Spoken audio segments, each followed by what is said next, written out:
ओम शांति। आज 30 अगस्त 2022 के बाबा के अनमोल मधुर महावाक्य सुनेंगे। मीठे बच्चे, तुम्हें अब लाइट हाउस बनना है। तुम्हारी एक आंख में मुक्ति धाम, दूसरी आंख में जीवन मुक्ति धाम है। तुम सबको रास्ता बताते रहो। आज की मुरली से प्रश्न है, अविनाशी पद का खाता जमा होता रहे, उसकी विधि क्या है? उत्तर है, सदा बुद्धि में स्वदर्शन चक्र फिरता रहे, चलते फिरते अपना शांति धाम और सुख धाम याद रहे, तो एक तरफ विकर्म विनाश होंगे, दूसरी तरफ अविनाशी पद का खाता भी जमा होता जाएगा। बाप कहते हैं, तुमको लाइट हाउस बनना है। एक आंख में शांति धाम, दूसरी आंख में सुख धाम रहे। आज की मुरली से पहले गीत बजा है, जाग सजनिया जाग, अब नवयुग आया रे। ओम शांति। मीठे मीठे बच्चों ने मीठा मीठा गीत सुना। अब जो गाने वाले हैं वह तो जरूर कोई फिल्म के होंगे। ज्ञान के बारे में, देवताओं के बारे में, वह परमात्मा के बारे में जो कुछ भी गाते हैं वह उल्टा ही गाते हैं। इसको कहा ही जाता है उल्टी दुनिया। अल्लाह बैठ समझाते हैं, तुम तो माया की फांसी पर लटके हुए थे। माया ने सब बच्चों को उल्टा लटका दिया है। बाप आकर बच्चों को सुलटा बनाते हैं। गीत कितना अच्छा है। ये कौन कहते हैं, जाग सजनिया जाग? और तो कोई कह न सके। सारी दुनिया की सजनियों के लिए जाग सजनिया, अब नवयुग आया। दुनिया में कोई ऐसा मनुष्य नहीं होगा जो ये जानता हो। माया ऐसी है जो कितना भी समझाओ तो भी समझते नहीं है। तुम बच्चे जानते हो, अब नया युग, नए देवताओं की बादशाही स्थापन हो रही है। यह भी समझते हो, कलयुग के बाद जरूर सतयुग आना है। तो इससे सिद्ध होता है कि भगवान को भक्तों के पास आना ही है। भगत चाहते भी है। क्या चाहते हैं? भगवान से मिले। तो समझना चाहिए कि भगवान बरोबर आएगा। आधा कल्प भगत तड़पते हैं तो कुछ तो देंगे ना। इतना भगवान की याद में तड़पते हैं तो कुछ तो देंगे ना। भगत जानते हैं भगवान जीवन मुक्ति देते हैं। वह पतित पावन ही सबको पावन बनाएंगे। तुम बच्चे जान गए हो, सब आत्माएं पावन कब बनती है? सतयुग में तुम पावन रहते हो, बाकी सब आत्माएं निर्वाण धाम में रहती है। तुम पावन युग में आते हो, निर्वाण धाम को युग नहीं कहेंगे। निर्वाण धाम शांति धाम है, आत्माओं का निवास स्थान है, तो उसको युग नहीं कहेंगे। वह तो इन युगों से पार है। ऐसी ऐसी बातें तुम बच्चों की बुद्धि में है। बरोबर हम परम धाम में रहते हैं। युग यहां होते हैं, सतयुग, त्रेता युग, द्वापर युग, कलयुग, यह नाम ही यहाँ के हैं। विनाश भी गाया हुआ है, त्रिमूर्ति भी दिखाते हैं। वो लोग त्रिमूर्ति के नीचे लिखते हैं, सत्यमेव जयते। ये रूहानी गवर्नमेंट है ना। नॉन वायलेंस शक्ति सेना भी गाया हुआ है, परंतु सिर्फ नाम मात्र। तो तुम्हारा भी कोट ऑफ आर्म्स होना चाहिए। तुम ब्रह्मा विष्णु शंकर के नीचे लिख सकते हो, सत्यमेव जयते। बच्चों की बुद्धि में आना चाहिए कि हम पांडव गवर्नमेंट के बच्चे हैं। प्रजा अपने को बच्चा ही समझती है, प्रजा भी अपने को बच्चा ही समझती है। तो यह बुद्धि में आना चाहिए कि कैसे कोट ऑफ आर्म्स बनाए। यह है ही ब्लाइंड फेथ की दुनिया। दुनिया में जो बनाते हैं ब्लाइंडली बनाते हैं, इसलिए बाबा कहे यह है ही ब्लाइंड फेथ की दुनिया। जो देखते रहेंगे सबको भगवान कहते रहेंगे, तो अंधश्रद्धा हुई ना। कण कण में भगवान कह देते हैं। वास्तव में जो भी मनुष्य मात्र है, सबका पार्ट अलग अलग है। आत्मा शरीर धारण कर पार्ट बजाती है। ऐसे थोड़ी कह देंगे कि सब भगवान ही भगवान है, यही तो अंधश्रद्धा है। बाबा कहे ऐसे थोड़ी कहेंगे सब भगवान ही भगवान, हर एक आत्मा पार्टधारी है। तो क्या भगवान ही लड़ते झगड़ते रहते हैं? यह तो है 100% अंधश्रद्धा। यह तो है 100% अंधश्रद्धा। नया मकान बनता है तो कहेंगे 100% नया, पुराने को कहेंगे 100% पुराना। नया भी भारत था, अब तो पुरानी दुनिया है। इतने अनेक धर्म है, रात दिन का फर्क है ना। जरूर सतयुग में सुख ही सुख था, देवताएं राज्य करते थे। अभी तो इस पुरानी दुनिया में क्या है, दुख ही दुख है। अभी कितना दुख होता है सो तुम आगे चल देखेंगे। बाबा कहे अभी और आगे कितना दुख होना है सो तुम आगे चल देखेंगे। गाया हुआ है, मेरुआ मौत मलुक का शिकार। उन्होंने सिर्फ लिख दिया है, समझते कुछ भी नहीं। मनुष्य को मारने में किसको तरस थोड़ी आता है। ऐसे ही कोई कुछ कर दे तो पुलिस केस कर दे। यह देखो कितने बॉम्ब्स आदि बनाकर एक दो को मारते रहते हैं, रोज लिखते रहते हैं फलाने फलाने स्थान पर इतने मरे। उन्हों पर केस करे, ये किसकी बुद्धि में भी नहीं है। बॉम्ब से मारने वालों के ऊपर क्या केस करेंगे। अभी तुम जानते हो यह है पुरानी पाप की दुनिया। सतयुग है नई दुनिया। सतयुग त्रेता में कोई किसको दुख नहीं देते, नाम ही है स्वर्ग हेवन बहिष्ठ। हिस्ट्री में भी पढ़ते हैं, वहां तो अथाह धन था जो मंदिरों से भी लूट कर ले गए हैं। तो जिन्होंने मंदिर बनाए होंगे वह कितने धनवान होंगे।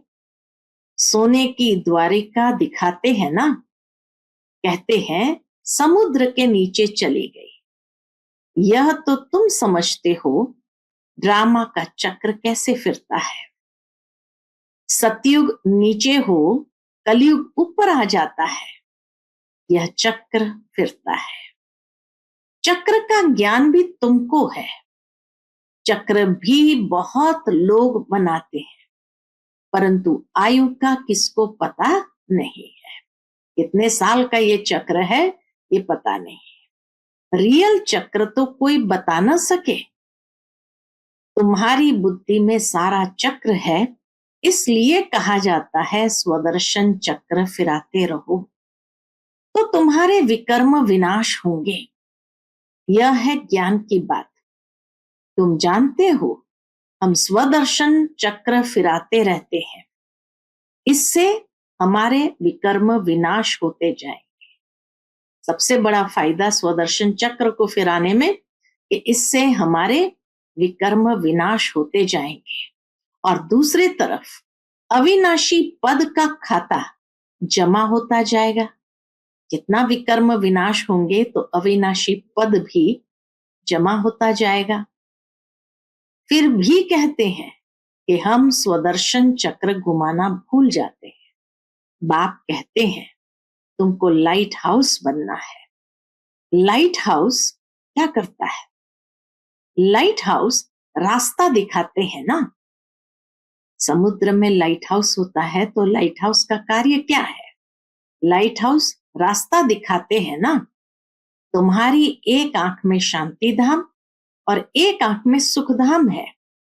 दुख धाम में तो बैठे हो। तुम लाइट हाउस हो ना। तुम्हारा मंत्र ही है मन मना भव मध्याजी भव।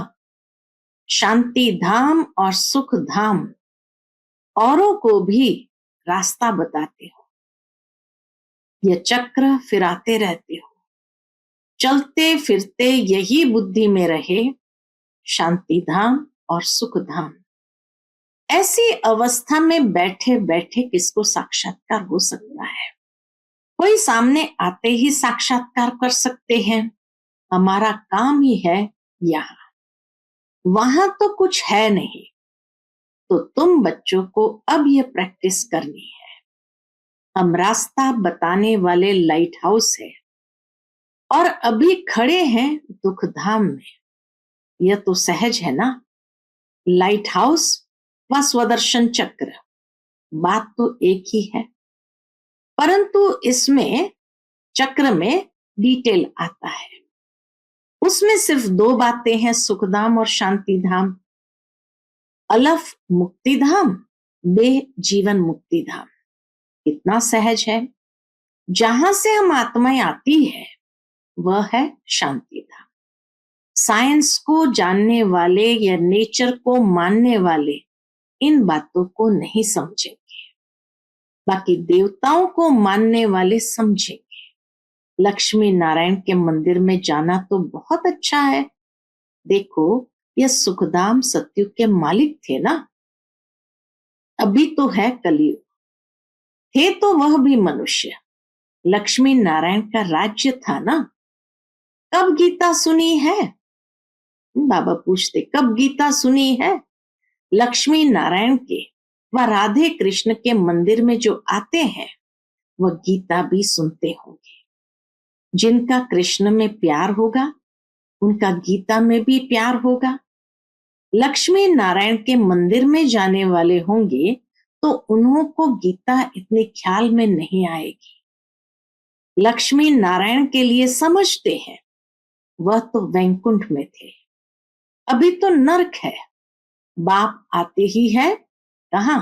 नरक में आकर स्वर्ग की स्थापना करते हैं। बाप कहते हैं मुझे याद करो और सुख धाम शांति धाम को याद करो तो बेड़ा पार हो जाएगा। पहले तो जरूर घर जाना है। अच्छा, कोई से कृष्ण को मानने वाले हैं? बोलो, कृष्ण तो सतयुग में था ना। नई दुनिया को याद करो, इस पुरानी दुनिया से नाता तोड़ो।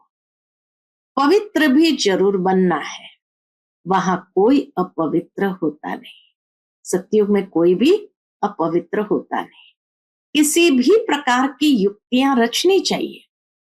बच्चे लिखते हैं सर्विस कम है, ठंडाई है।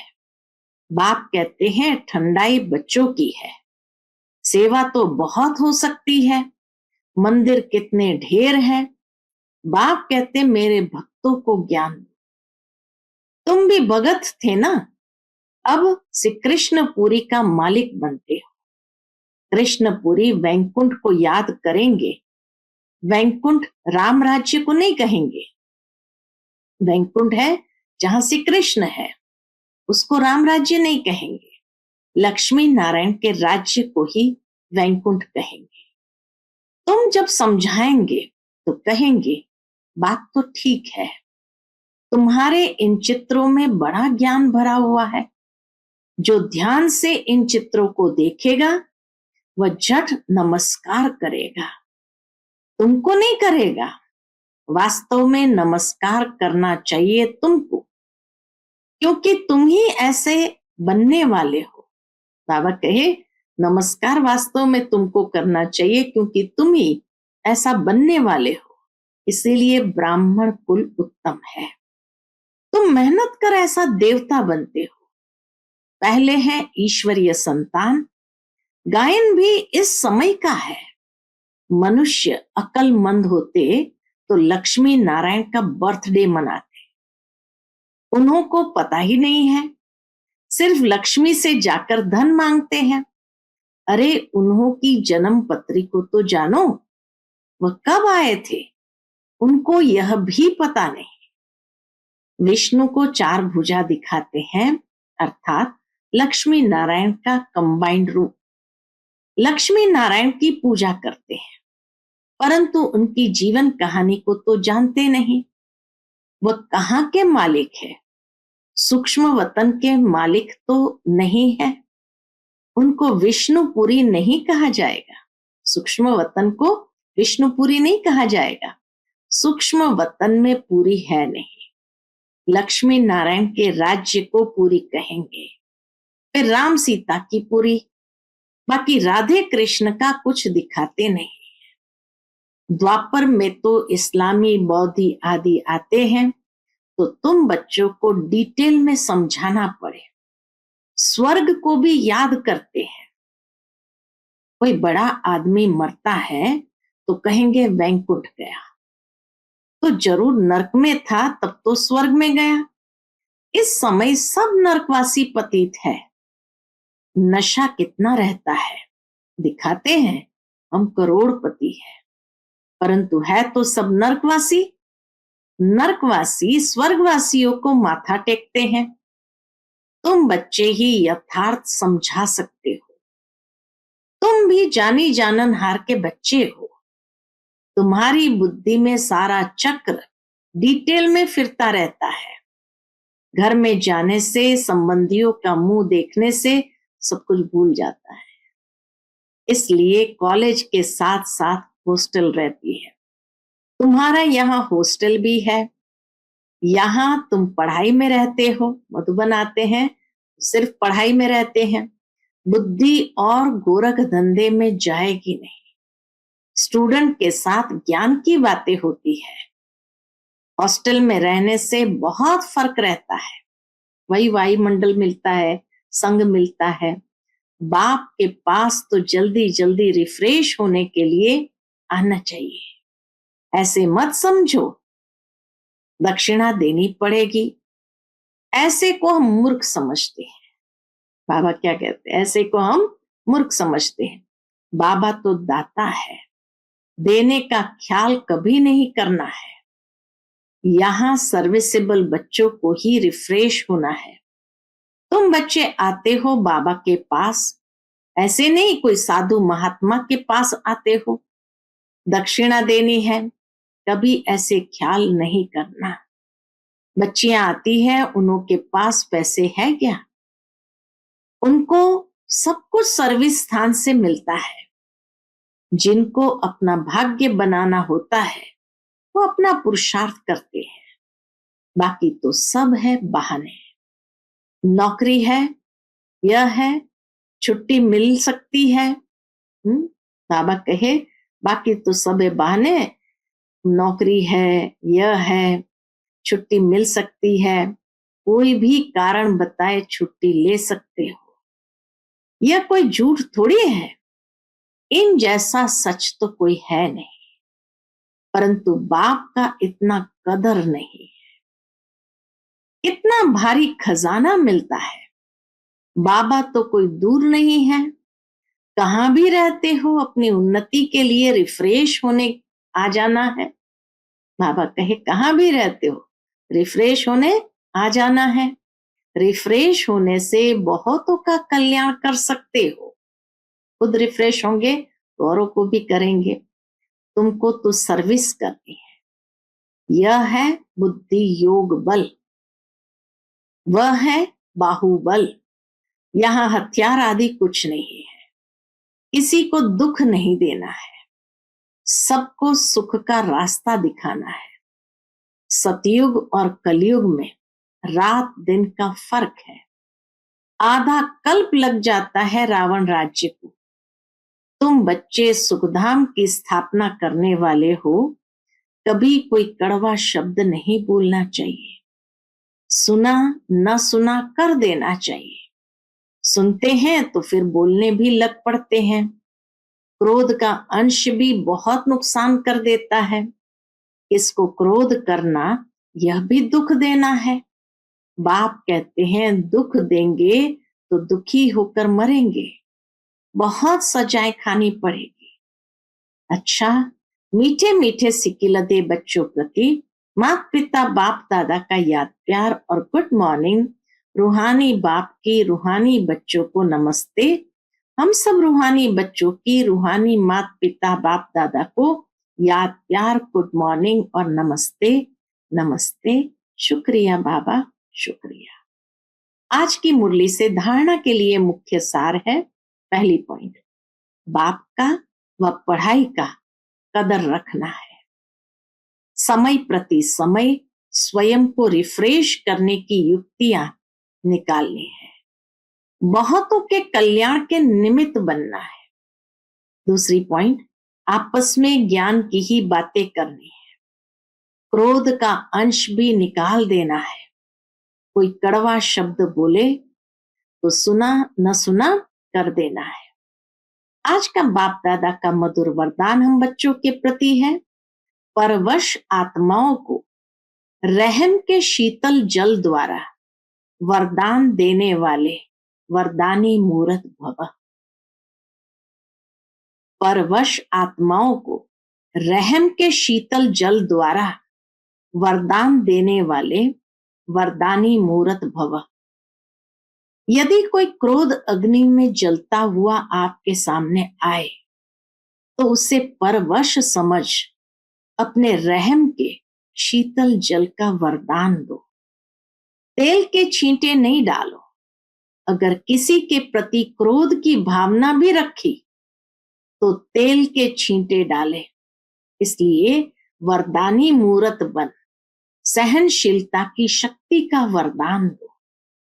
जब अभी चैतन्य में यह संस्कार भरेंगे तब जड़ चित्रों द्वारा भी वरदानी मूर्त बनेंगे। आज का स्लोगन है, परमात्मा मिलन मेले की मौज में रहो तो माया के जमेले समाप्त हो जाएंगे। परमात्मा मिलन मेले की मौज में रहो तो माया के झमेले समाप्त हो जाएंगे।